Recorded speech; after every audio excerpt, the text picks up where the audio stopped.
What's up guys, and welcome back to my YouTube channel. My name is Ayomide, and on this channel I post sewing tutorials. In this tutorial, as you can see, I'm going to be sharing how I made this double-breasted overlap jacket dress sort of. It has a bishop collar and an exaggerated sleeve. There is also an invincible zipper installed at the back of this dress. The fabric I use for this dress is a Mikado silk. You can use any other fabric that is suitable for you. However, for this particular dress, I used a Mikado silk fabric. So guys, let's jump straight into this tutorial. To make this dress, these are all of the fabrics that I work with, the materials I work with. I have my Mikado silk fabric right here, a royal blue Mikado silk, and I think I got about 2.5 or 3 yards. I also have my lining here because I'm going to be lining this dress. I have my measuring tape, pen, and I've got my pattern master. So let's move on to altering the pattern. So guys, I have gone ahead to draft out my basic dress block pattern, which is a combination of your basic bodice and your skirt pattern together. I have the front on this side and I have the back on this side.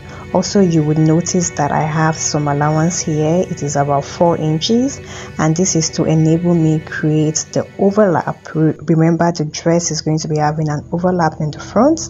It's going to enable me create the overlap in the front. The length of this pattern is 35 inches, though this was not the initial inch I'm working on. I'm going to be extending to my original length while cutting on the fabric. I just thought to say that.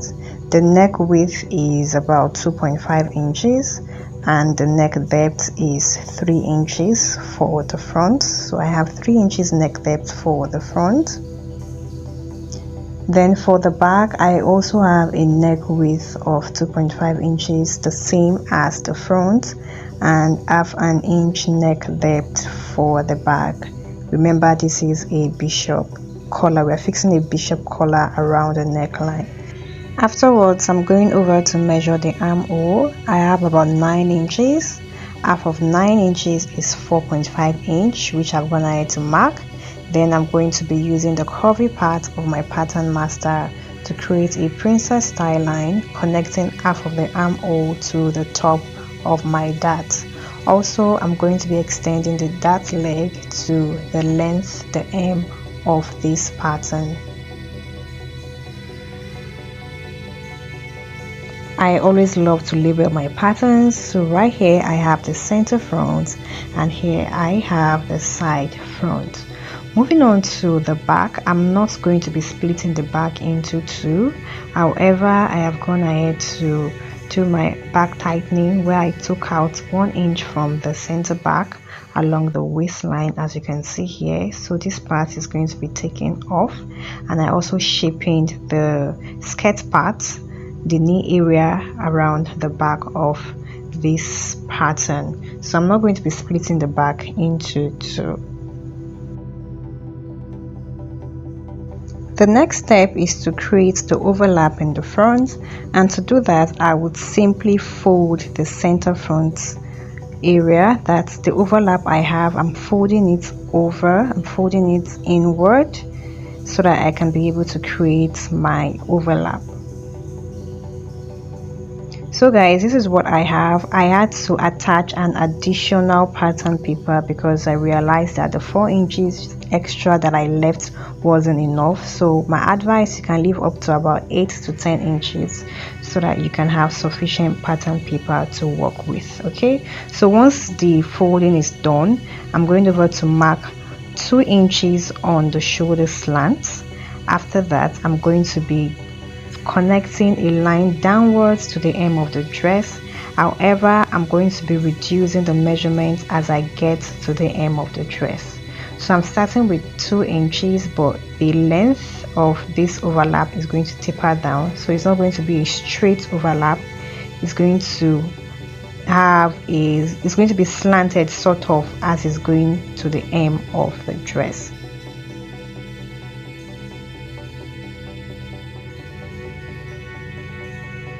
So here is my tracing wheel. I would use this to transfer my pattern of the overlap to the other pattern paper that I folded in. So I'm tracing along the shoulder slant. I would also trace along the neckline because we need this part, and then I would also trace along the dotted lines that I have for the overlap.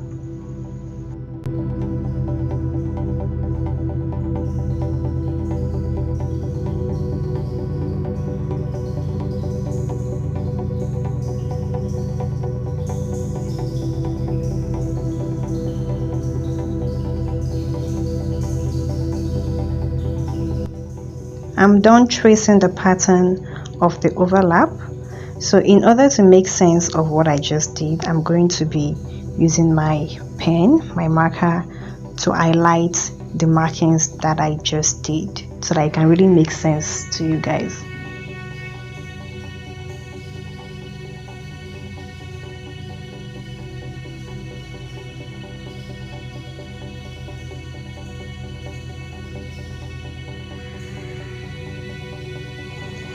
I'm done, and here's what my pattern looks like. This is what it looks like. So the next thing I'll do is to cut out this pattern. I'm starting from the armhole area and then cutting through the princess style line. And in order not to get confused with the overlap line that we drew, you would want to make sure that you cut along your dart line and not along the overlap line. Remember, we have the overlap line, we have the overlap on the other side of the front. We only drafted it on this part of the front to serve as a guide. Okay, so I'm just going over to trace off my pattern as it should be, after which, once I'm done, I'm going to be showing you all what my pattern looks like.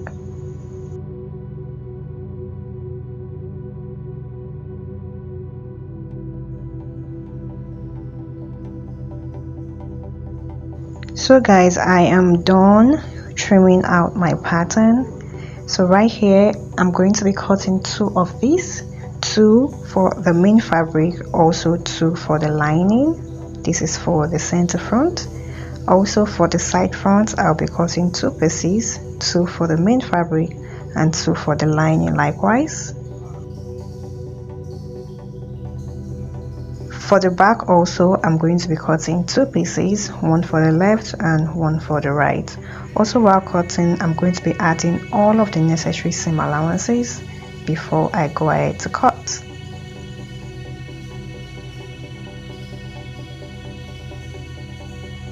I had to place this on the floor to cut to make it much more flexible for me because my table is not long enough to occupy the length. So I've gone ahead to extend the length to the desired length I'm working on, and I'm just going over to add my necessary seam allowances first of all because I didn't add seam allowances on the pattern, and right here I am ready to cut.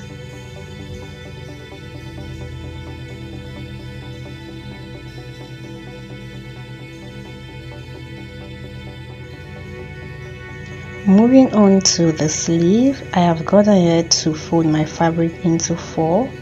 I fold it into 2 first of all and then fold it over again. This would enable me cut my both sleeves at the same time. The first measurement I'm taking is my biceps and I'm using 3.5 inches. Thereafter, I'm going over to mark the length of the sleeve.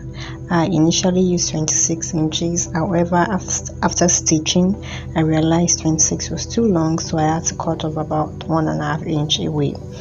So guys, on that bicep line, I'm going over to mark my chest line measurement plus 1 inch side seam allowance. After that, I would go ahead and draw my armhole curve or the arm side, however you know it to be.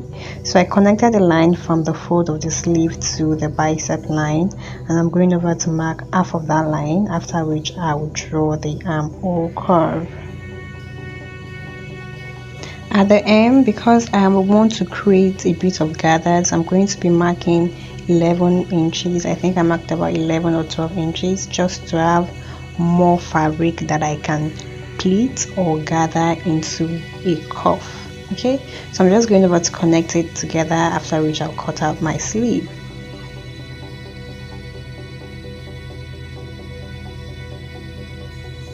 I'm done cutting out my sleeve, and this is what it looks like. Next thing I'm doing is to notch that fold area of my sleeve, the part where I'm going to be joining to the shoulder. I'm also going to be notching the midpoint of the sleeve. This would help me when I want to create my pleats or my gathers later on.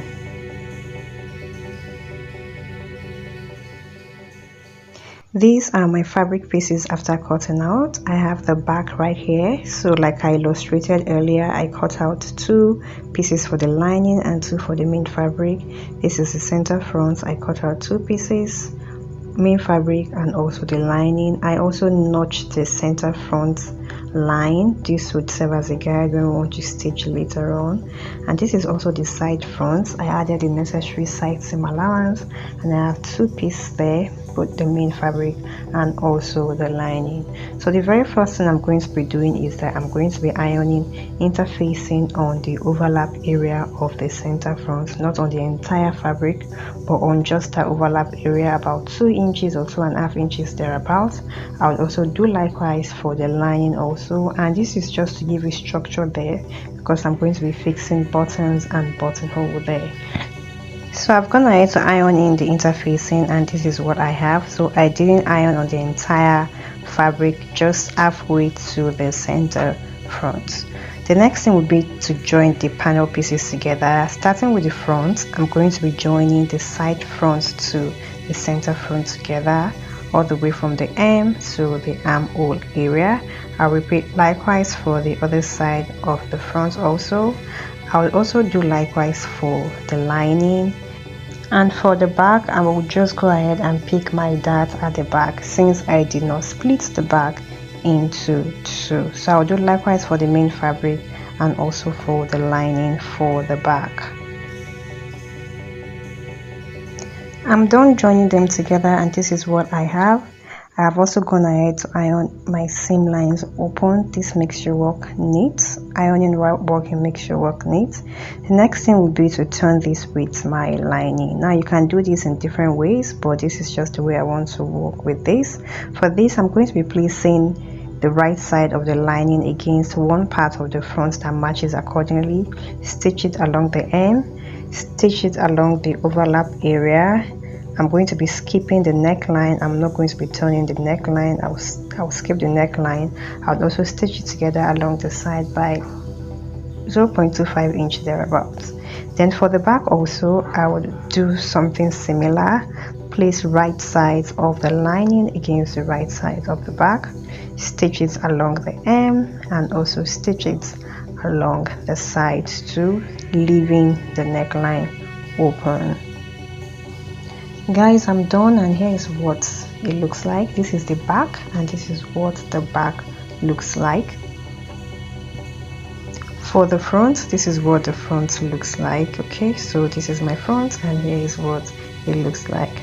The next step will be to create buttonholes for the front. Alright, so what I'll go ahead and do is I'm going to be picking one part of the front, and I will go ahead and create buttonholes on this. I have a detailed tutorial on my YouTube channel on how to create buttonholes. I'll be putting the link in the description box below.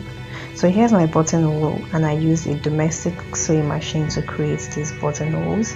And I also have my cover buttons right here, and that is what I'm going to be attaching to the other parts of the front. But first things first, before we attach the buttons, let us couple all of these together. To do that, I'm going to be placing the parts I have the buttonhole on top of the other part of the front, and I'll make sure that the notch I created at the center front matches each other. So you can see that that notch serves as a guide, and this would help your dress to align properly. So I'll first of all pin that notch together and then sew this down along the neckline so that the front piece becomes a single piece. Once that is done, I'll pick my back panel pieces, and then I'm going to be joining the back to the front along the sides. I would also join it together along the shoulder. So that is what I'll go ahead and do. Here's the outcome of what I just explained. I've gone ahead to join it together along the shoulder and also along the sides. The next step would be to fix the zipper along the center back, and for this I'm going to be using an invincible zipper. So I'll proceed to my sewing machine and then fix my zipper along the center back. I'm done with that step, and here is what I have. I'm done fixing the zipper. The next thing would be to fix the collar around the neckline, and for this I'm going to be using a bishop collar. I'm going to be putting a link in the description box where I explain how to draft a shirt collar, and you should know that the collar stand of a shirt collar is similar to a bishop collar. The steps are similar, so that's how I was able to draft this collar. So what I'll go ahead and do is to match up my collar to the neckline. I'm matching it. I'm placing one side against the wrong side of my dress first of all, because I'm going to be top stitching it. So I'll go ahead and top stitch this all around, and once I'm done I'll flip it over, making sure that my zipper is well encased, and then I'm going to be top stitching on the right side to have a clean finish. Okay, for the sleeve I have the cuff right here, and the dimensions of the sleeve are 12 inches wide and 8 inches long. So the sleeve is 12 inches wide and it is 8 inches long. I ironed in interfacing along the part I'm going to be stitching on for more structure.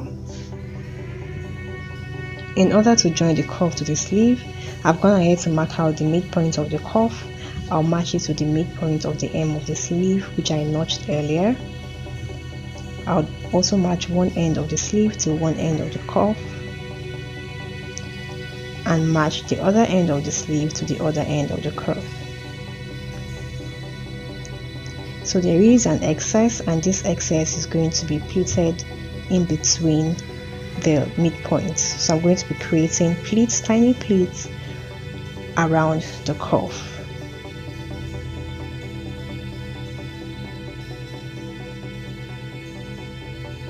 Once that is done, I'm going to be flipping the other end of the cuff over just to cover the pleats that I have, and then proceed to my sewing machine and create a top stitch on this. Once I'm also done with that, I would fold my sleeves together, right sides facing each other, and then stitch it together so that I can have my sleeve in place.